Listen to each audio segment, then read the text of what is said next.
ከምዕራብ ዓለም ተናካሽ ተኩላዎች ያመለጠው ትራውሬና አስደናቂው የቡርኪና ፋሶን የእድገት ጉዞ በአንድ ወቅት በህልም ሳይሆን በውን በዚችው በአፍሪካ እጇን ለፈረንጅ የማትዘረጋ አፍሪካን ለመገንባት የደፈረ አንድ ሰው ነበረ። የሊቢያ ሀብት ለሊቢያውያን በሚል አቋም ህዝቡን ሀብታም ሀገሩን የበለጸገች አፍሪካዊ ሀገር አድርጎ የነበረው የሊቢያው ታላቅ መሪ ሙአመር ጋዳፊ የምዕራቡ ዓለም ተኩላዎች ወጥመድ ውስጥ ገብቶ ተበላ። ለቡርኪና ፋሶ ተስፋ ይሆናል ተብሎ የነበረው ቶማስ ሳንካራ ብዙ ሳይራመድ ባጭር ከመንገዱ ተሰናክሎ እንዲቀር ተደረገ። እሱም ተወገደ። አሁን የዘመናችን እንቁ መሪ እየተባለ የሚወደሰው ኢብራሂም ትራውሬ ከስልጣን ሊያስወግዱት ጉድጓድ ሲምሱለት ጉድ ሰርቷቸዋል። ዓለም ተደንቋል። በትንታኔ እንመለከተዋለን። ውድ የሁሉ ዴይሊ ቤተሰቦቻችን እስከ ትንታኔያችን ፍጻሜ አብራችሁን እንድትቆዩ በመጋበዝ ቤተሰቡን ይወዳጁ እያልን ወደ መረጃው እናሻግራችሁ። ካፒቴን ኢብራሂም ትራውሬ በመላ ቡርኪና ፋሶን ለመንገድ ግንባታ የሚደረገውን ጥረት የሚደግፍ ከ1000 በላይ የሞተር ግሬጆችንና የተለያዩ ተሽከርካሪዎችን አግኝቷል። በትናንትናው ዕለት የሀገሪቱ የመንገድ መሰረተ ልማት ለማልማትና ለመንከባከብ ኃላፊነት ለተሰጣቸው ቡድኖች መሳሪያዎቹን በይፋ አስረክቧል። ትራውሬ በንግግራቸው አፋጣኝ ጥራት ያለው ከእርሻ ወደ ገበያ የሚሄድ መንገዶችን እንደሚያስፈልግ ገልጸው የተሻሉ መንገዶች አርሶ አደሮች ምርታቸውን ወደ ከተማ ማዕከላት በብቃትና ሳይበላሹ እንዲያጓጉዙ ያስችላቸዋል። እንደሚታወቀው ምርትን ለማሳደግና የገጠር ባለድርሻ አካላትን ለመደገፍ ከ400 በላይ ትራክተሮች፣ 239 ቲለር፣ 710 የሞተር ፓምፖችና 714 ሞተር ብስክሌቶችን በማሰራጨት ለግብርና ቅድሚያ ሰጥቶ ሲሰራ ነበር። የግብርና ምርትን ከፍ ለማድረግ የተሻሻሉ ዘርና ሌሎች የእርሻ ግብዓቶችን በማቅረብ በቡርኪና ፋሶ የቲማቲም ምርት በ2022 ከነበረበት 315000 ሜትሪክ ቶን በ2024 ወደ 360000 ሜትሪክ ቶን በማሳደግ የማሽላ ምርት በ2022 ከ907000 ሜትሪክ ቶን በ2024 ወደ 1.1 ሚሊዮን ሜትሪክ ቶን ከፍ እንዲል አድርጓል። የሩዝ ምርት በ2002 ከነበረበት 280000 ሜትሪክ ቶን በ2024 ወደ 326000 ሜትሪክ ቶን አሳድጓል። ትራውሬ የሀገሪቱን የወርቅ ክምችት ለግል ጥቅማ ጥቅም አላግባብ እየተጠቀመበት ነው ሲሉ ጀነራል ላንግሌ ክስ ቢሰነዝሩም ይህ ትልቅ የሀገር ልማት ትልቅ ኢንቨስትመንት ያመጣል ብሏል። የአፍሪካ ነገር መጠላለፍና ተያይዞ መውደቅ ባይሆን ብዙ ተስፋ የሰነቁ ወጣት መሪዎች ብቅ እያሉ ነበር። እድሜ ለአሜሪካና ለፈረንሳይ በሴራና በሲአይኤ ያስበሏቸዋል እንጂ መሪ ተወልዶ አይብቀልልሽ ተብላ የተረገመች የምትመስለው አፍሪካ በየዘመኗ ብቅ ያሉትን ጀግኖቿን አስበልታለች። አሁን ደግሞ ተራው የኢብራሂም ትራውሬ ይመስላል። ሁሉም በአንድነት ሊያጠፉት አድብተው እየጠበቁት ነው። የሴራ ድራቸውን አድርተው ወጥመዳቸውን በረጅሙ አበጅተው ጠልፈው ሊጥሉት እየታገሉ ነው። ለዚያ ማሳያው በተደጋጋሚ ጊዜ የሞከሩትን የግድያ ሙከራ ነው። በምዕራብ አፍሪካ የብርሃን መንገድ ሀብሎ ተጀምሯል።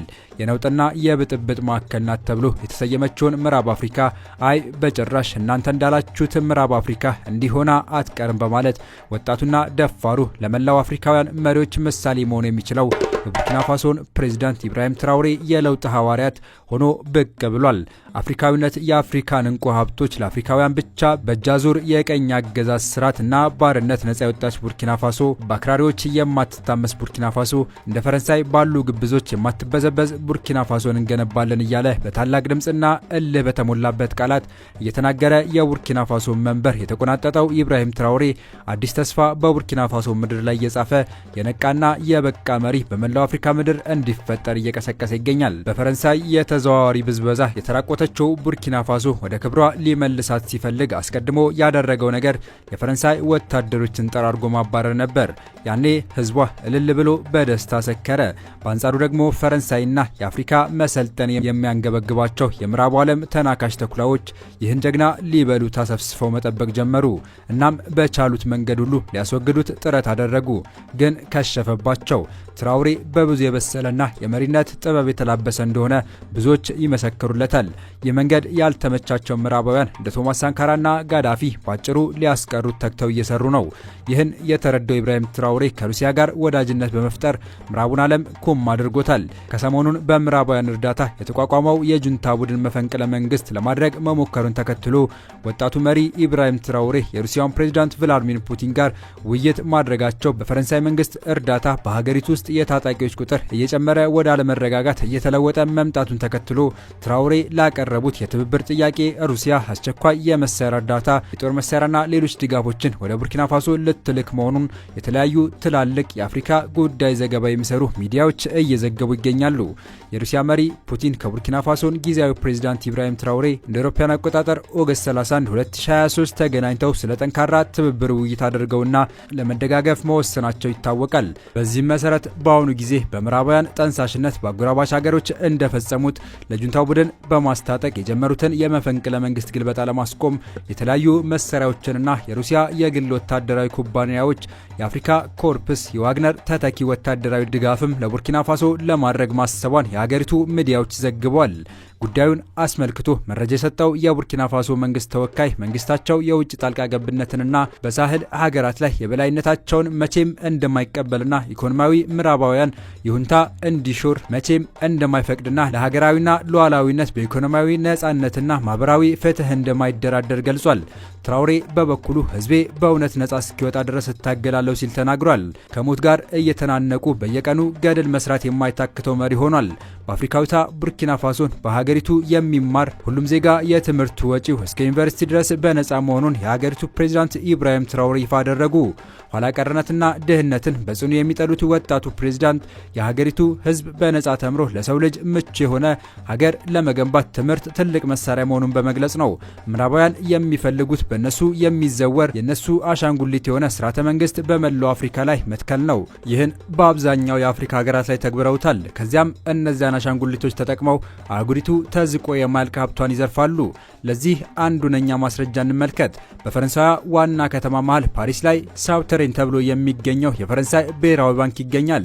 በ1927 ግንባታው አልቆ ስራ የጀመረውና ከመሬት በታች 27 ሜትር ጥልቀት ላይ በጠንካራ ብረትና ኮንክሪት የተገነባው እዚህ አዳራሽ ውስጥ ደግሞ ፈረንሳይ በመጠባበቂያ የወርቅ ሀብት ክምችት ከዓለም አራተኛ ያደረጋት ደግሞ የወርቅ ክምችት ይገኛል። በዚህ አንደርግራውንድ ውስጥ 2436.8 ቶን ወርቅ ወይም ከ2.4 ሚሊዮን ኪሎ ግራም በላይ ወርቅ ተቀምጦበታል። የሚገርመው ይህ አይደለም። በጣም የሚገርመው ነገር በብሔራዊ ባንኳ ከ2 ሚሊዮን ኪሎ በላይ ወርቅ ያከማቸችው ፈረንሳይ ተፈጥሮ ያደላት የወርቅ ማዕድን የሚባል ሀብት የላትም። ይህ ሁሉ ወርቅ ከየት መጣ ሲባል እድሜ ለአፍሪካ የሚል ምላሽ እናገኛለን።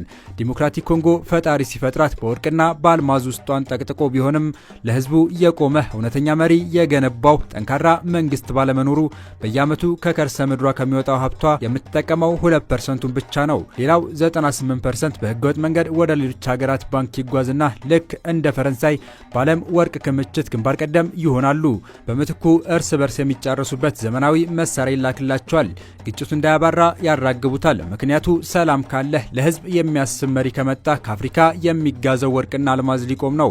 ለምሳሌ ያህል እነዚህን ጠቀስን እንጂ አፍሪካን በቀኝ ግዛት እስካሁን በመያዝ ሀብቷን በመዝረፍ ታሪካቸውን የለወጡ ሀገርና ህዝባቸውን ሀብታም ያደረጉ ሀገራት ብዙ ናቸው። የሚገርመው ይህንን ሁሉ አድርገው አሁንም በቃኝ አይሉም። ለዚህ ነው በሀገራችን ሀብት እንጠቀም የሚል መሪ ሲያዩ አምባገነን የሚል ታፔላ ለጥፈውበት ለማስወገድ ማሴን የሚጀምሩት። ለዚህ ነው እንደ ኢብራሂም ትራውሬ አይነት መሪዎች ብቅ ሲሉ አይናቸው ደም የሚለብሰው። ወደኋላ መለስ ብለን አንድ የታሪክ እውነታ እንመልከት። በአንድ ወቅት በህልም ሳይሆን በውን በዚች አፍሪካ እጇን ለፈረንጅ የማትዘረጋ አፍሪካ ለመገንባት የደፈረ አንድ ሰው ነበረ። አህጉሪቱ የሳተላይት መገናኛ ዘዴዎችን ለመጠቀም ብቻ በየዓመቱ ለአውሮፓ ኩባንያዎች በቢሊዮን የሚቆጠር ዶላር ስትከፍል ጋዳፊ የአፍሪካን የመጀመሪያ ሳተላይትን ለማምጠቅ ክፍያውን ከፈለ። የድርጊት ብቻ በቢሊዮኖች የሚቆጠር ገንዘብን በማዳን በሰማይ ላይ ድምጻችንን አስመለሰ። ከ55 በላይ በሆኑ የገንዘብ አይነቶች በተከፋፈለች የጎረቤቶች ንግድ በወደቀበትና የገንዘብ አይነቶችን ከውጭ ኃይሎች ጋር በተሳሰሩበት አህጉር ውስጥ በወርቅ የተደገፈ አንድ ወጥ የአፍሪካ ገንዘብ ሀሳብ አቀረበ። ምንጩ የራሳችን ሀብት የሆነ እንጂ የነሱ ፍቃድ ያልሆነ ገንዘብ ነዳጅን የመንግስት ንብረት አደረገ። ሀብቱ ለባለብዙ ሀገር ኩባንያዎች ወደ ውጭ ከመፍሰስ ይልቅ ለህዝቡ አዋለ። የሊቢያ ሀብታም ለሊቢያውያን በሚል አቋም ህዝቡን ሀብታም ሀገሩን የበለጸገች አፍሪካዊ ሀገር አድርጎ የነበረው የሊቢያው ታላቅ መሪ ሙአመር ጋዳፊ የአሜሪካና የአውሮፓውያንን የነዳጅ ኩባንያዎች ከሀገሩ ካባረረ በኋላ ከሁለቱም ዘመቻ ዘመቻ ተጀመረበት። አሜሪካ ጋዳፊ የሊቢያን ህዝብ ሀብት ለራሱ ስልጣን ማስጠበቂያ እየተጠቀመበት ነው፣ ህዝቡ በጭቆና ስር ነው፣ የሊቢያን ህዝብ በአምባገንነት የያዘው መሐመድ ጋዳፊ ካልተወገደ ይህ ህዝብ በጭቆና መኖሩ ነው አለች። ከዚያም በአፍሪካ ጥቅሟን እንዲያስከብርላት አፍሪኮም ብላ ባቋቋመችው እና በአድሚራል ሳም ሉክለር በሚመራው ወታደራዊ ተቋም በኩል ጋዳፊን የማስወገድ ሚስጥራዊ ዘመቻ ከፈተች።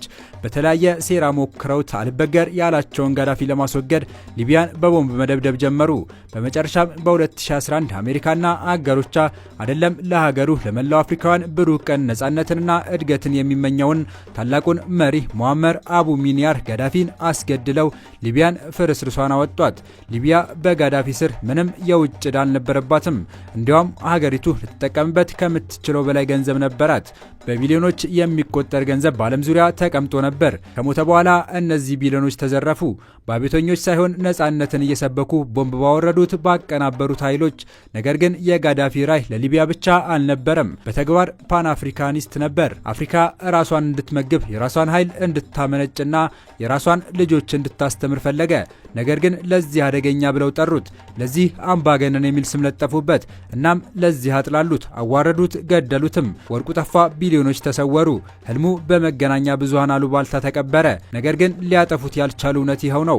አሁንም የምዕራቡ ዓለም ክንድ መስበር የሚያስችል አቅም ለመገንባት እንደ ትራውሬ አይነት መሪዎች ሊበዙ ይገባል። ዓለምን አሞላቆ የሚያኖር ሀብት እያላቸው በችግር የሚማቅቁት አፍሪካውያን አንድ ሆነው እስካልተባበሩ ድረስ መሪዎቿ ከአውሮፓና አሜሪካ ተጽዕኖ እጅ ጠቅለው ወጥተው በአንድ እስካልቆሙ ድረስ አፍሪካ ወርቅ አልማዝ ነዳጇ ጠላቷ እንደሆነ ይቀጥላል። ቶማስ ሳንካራን ያስበላችው ቡርኪና ፋሶን ዳግም በኢብራሂም ትራውሬ ላይ እንዲፈጸም ከፈቀደች ራሷን እንደቀበረች መቁጠር ይገባታል። ውድ የቻናላችን ተከታዮች በአሁኑ ዝግጅታችን ባደረስናችሁ መረጃ እንደተደሰታችሁበትና ጠቃሚ መረጃ እንዳገኛችሁበት ተስፋ እናደርጋለን። የአሁኑን በዚሁ አበቃን። በቀጣይ ለእናንተ የሚያስገርሙ የሚያዝናኑና የሚያስተምሩ እንዲሁም ለእናንተ ይጠቅማሉ ብለን የምናስባቸው መረጃዎችን ይዘንላችሁ እንቀርባለን። ቪዲዮ ላይክ፣ ቻናሉን ደግሞ ሰብስክራይብ በማድረግ የደወል ምልክቷን መጫን እንዳይረሱ። በሌላ ቪዲዮ እስክንገናኝ ቸር ቆዩ።